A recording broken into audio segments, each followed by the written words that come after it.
สบายดีพี่น้องเอ้ยมื้อนี้ก็ขึ้นผู้ขึ้นฟ้าคือเก่าอีกเด้อพี่น้องเด้อมื้อนี้ไปกัน3 คนมื้อนี้นี่ พอกันกับบ่าวอึงอีกตามเคยเนาะบ่าวอึงใส่ละสิจอดก็จอดทอด เอาออกเดินทางต่อพี่น้องเอ้ยจอดพูดแล้วขึ้นผู้ตัวนี้แหละพี่น้องเอ้ยกับตื่นคือเก่าเดินทางสุดโหดพี่น้องจะได้แล้วทางสุดโหดสุดโหด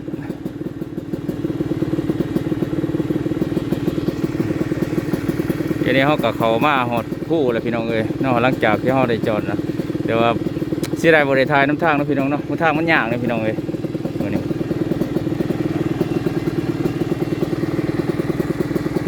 เป็นเอาหรือขี้พุ่นกันไล่เอ้ย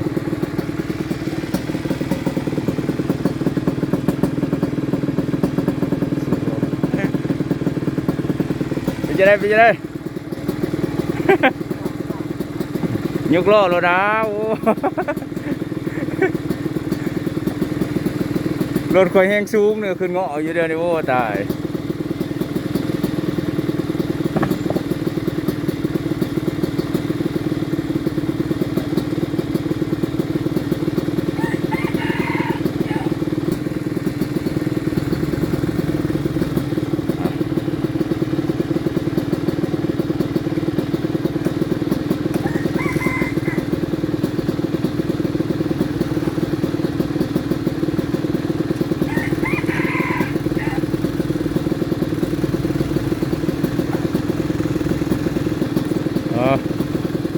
ไปวิทย์นะยั่งตัวเองได้บาทนี่พี่น้องเอ้ย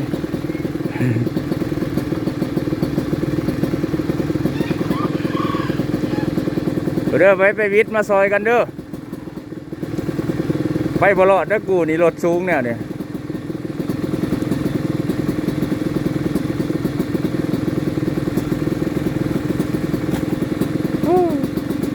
คุ้งมาจักเชียวฮะ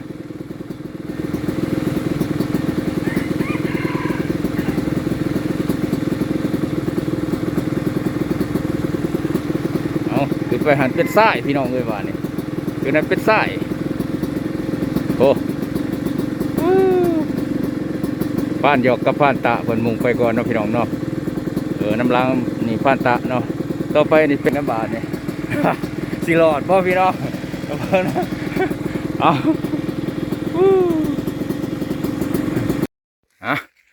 หอดมองผักพรเท่าไรพี่น้องหอดทับพอเลยเนาะกำลังหอดพี่น้องเลยบีบากมีปัญหาขาดบตัดจอดถิ่มน้ำทางเลยพี่น้องเลยมีแต่เคส2 ขันมาหอดบีบากบ่หอดจักจะได้บีบากก็ได้พี่น้องเลยมาแต่ละเถื่อก็มีปัญหาอยู่กูเถียวตายดีดอกเมื่อยแห้งสิได้เปลี่ยนละสิได้เปลี่ยนแล้ว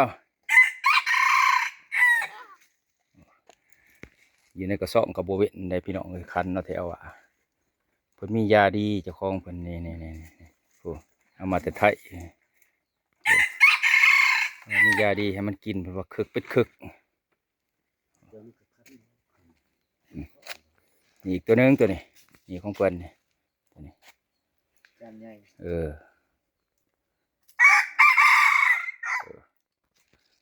อันนี้บักวานอน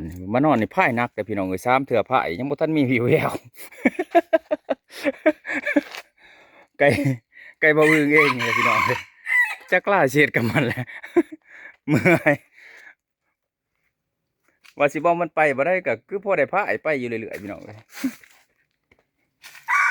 ไป3 เถื่อเห็นหน้าไก่เถื่อนึงบ่ได้ยิงซ้ำพี่น้องเลยบ่ได้ทับมันซ้ำ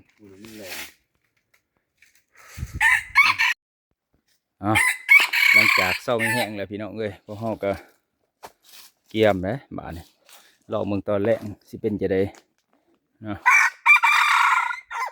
เกี่ยมเมืองสิเป็นจะได้ตอนแรกแต่ว่าก็ได้กลางมองปลาไว้พี่น้องเอ้ยดูว่าสิจังได้เลยเนาะนี่ลองใส่เบิ่งเป็นจะได้มองนี่ มองทีแล้วพี่น้องมองปุล้มปุปลาซิวก็จะไปถือแค่ปลาซิว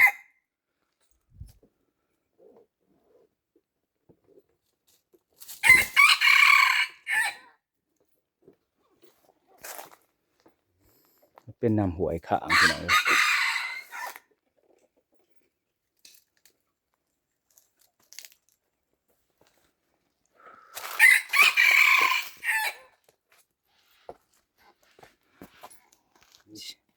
เชี่ยวไปยังตากระเป๋า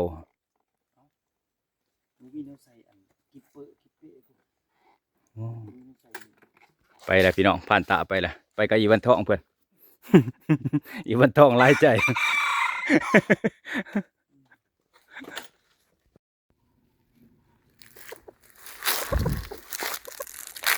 พี่น้องไปหาตอไก่พี่น้องไม่บ้านนี่เขาออกมาด่านนะนี่อยู่ในด่านผู้ยางมาไกลเติบเลยเนาะนี่ซิมาส่วนด่านมึงพี่น้องจริงโอ้ยหมูล้าพี่น้องเตียวนี่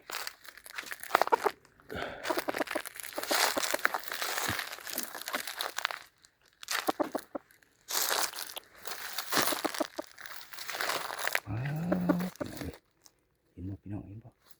เห็นอยู่นี่ห้อยดูดไม่ไหม้เลยกวาดดินกันนี่ไม่ไหม้ห้อยไม่ไหม้เลยพี่น้องพี่ดินสะมาพอพี่งัดขึ้นมาพี่ดินสะมานี่เดียสะเลย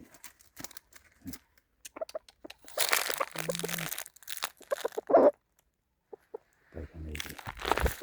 ดินห้อยดูด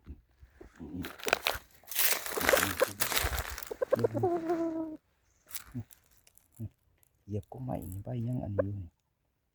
เหยียบก็ใหม่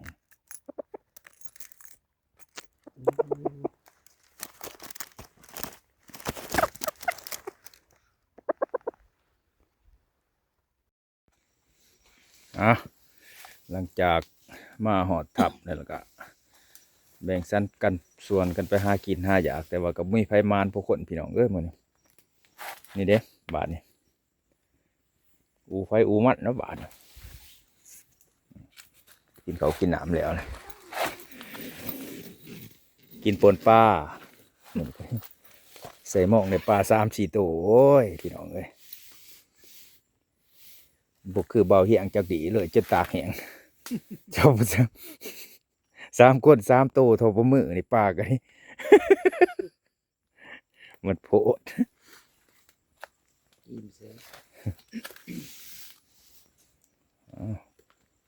ไปหน่อยเดิน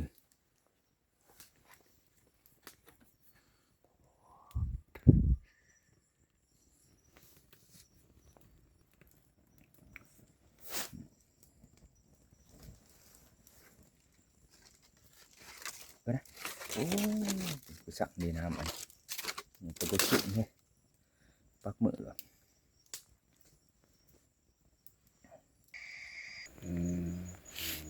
หมูป่าไปน้อง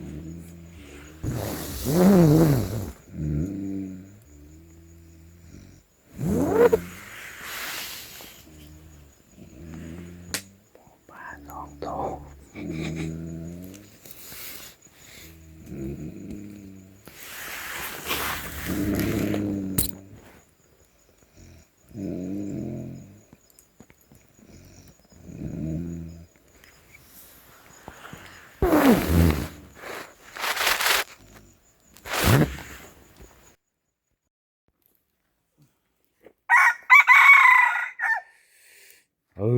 หนาวพี่น้องเอ้ย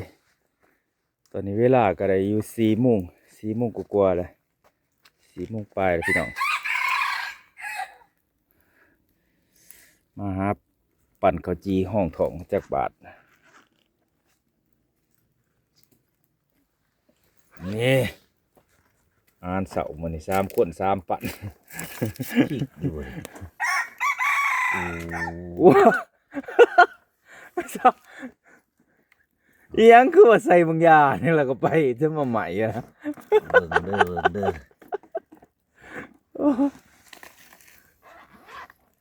ได้ก็จีบใหม่แล้วพี่น้องเอ้ย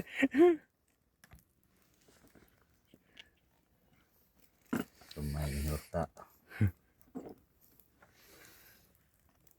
อบขากบันยังนะไก่ไผ่ผุดบ่จากบ่ถอยออกมานี่ พี่ต้อยไปเชิญมันไม่รู้นี่ครับ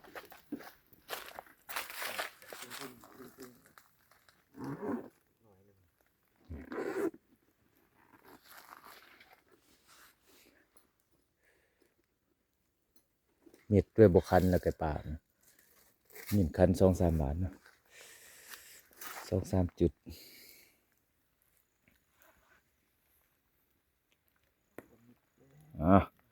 ตอนเขาปะน้ำพุ่นแล้วพี่น้องเอ้ยพอดีแล้วมันแจ้งขึ้นมาในจักหน่อยนี่ยังมืดนะบ่จักทางสิไป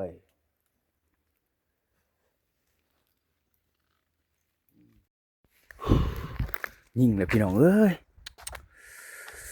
นายโอ้ตาย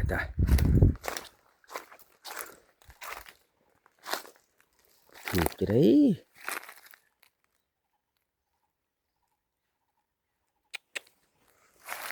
โอ้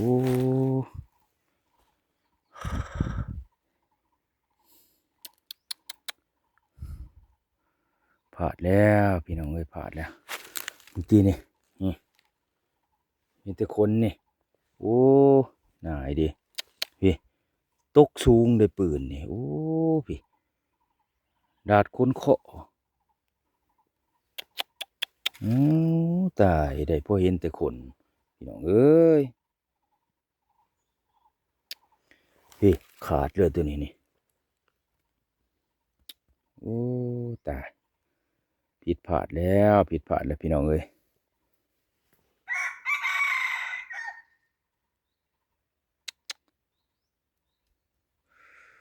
นายดิมีแต่คนนี่มีแต่คนได้แต่คนนี่พี่น้องเอ้ยประมาณนี้ได้แต่คนนี่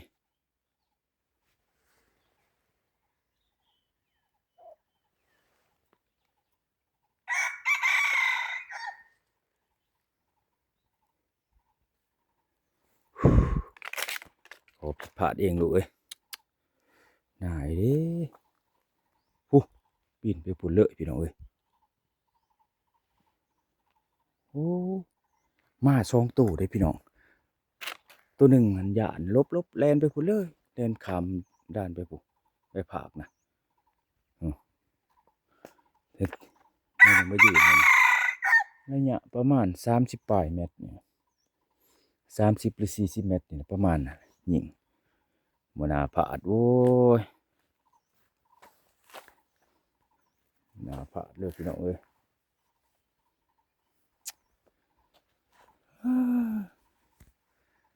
บ่น่าพลาดเลยพี่น้องเอ้ยเสิได้เด้คนแหละก็สิแหกกูเป็ดตาซ้ำพี่น้องพลาดแล้ว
มาให้ก็มีแต่นกหัวจุกกิน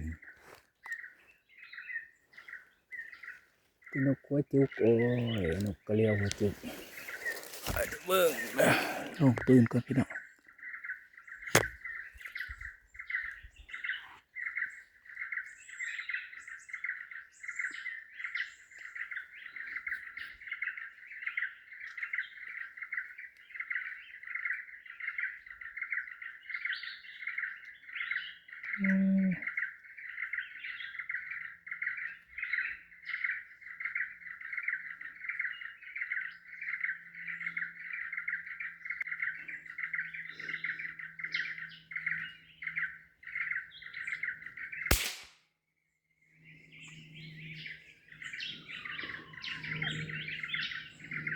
ทุกข์ว่ะ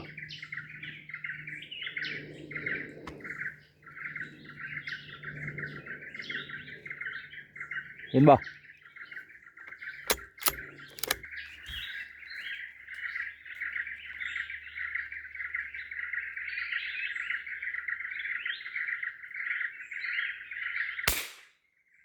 โอ้ยโอ้